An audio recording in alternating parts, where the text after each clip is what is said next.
বন্ধুরা, কেমন আছো তোমরা? আশা করি সবাই ভালো আছো। তোমাদের আশীর্বাদে আমিও ভালো আছি। তো দেখো, দুপুরবেলা খাবার নিয়ে বসে পড়লাম। খাবো বলে দেখো দুটো থালা ভাত বেড়ে নিয়েছি। আজকে কী কী রান্না করছি সেটা তোমাদেরকে একটু দেখাই। এটা হচ্ছে তোমার লাউ দিয়ে মাছের মাথা। রুই মাছের মাথা দিয়ে লাউ দিয়ে করেছি। আর এটা হচ্ছে লাউয়ের ছিলকা ভাজা। এটা লাউয়ের ছিলকা ভাজা।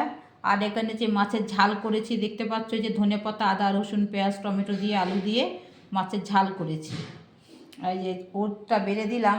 আমি এখনও আমারটা বাড়িনি, এই যে বাটিতে রেখেছি, আমি আমার মতো করে নিয়ে নেব।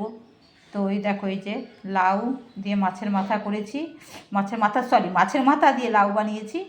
আর লাউর খোসা ভেজেছি আর কি। খুব ভালো লাগে লাউর খোসা ভাজা খেতে আমার, গরম গরম। আর এই গরম ভাত, এই দেখো ওটাও বেড়ে নিলাম, ওকেও দিয়ে দিয়েছি।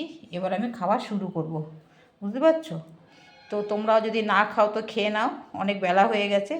এই দেখো ভাত টাত বেড়ে নিলাম, গিয়ে এবার আমি খেতে বসবো। ডাল বানিয়েছি, ডালটা নিলাম না, যেহেতু এটা খাওয়ার পর ডালটা নেব। আর এটা আনলাম না, এইটুকু আজকে দুপুরে রান্না আমাদের। তো এইটা দিয়ে আমরা আজকে ভাত খাবো। ভিডিওটা যদি ভালো লাগে লাইক কমেন্ট শেয়ার অতি অবশ্যই করো। তোমরা ভালো থেকো, সুস্থ থেকো, তোমরাও তাড়াতাড়ি করে খেয়ে নাও।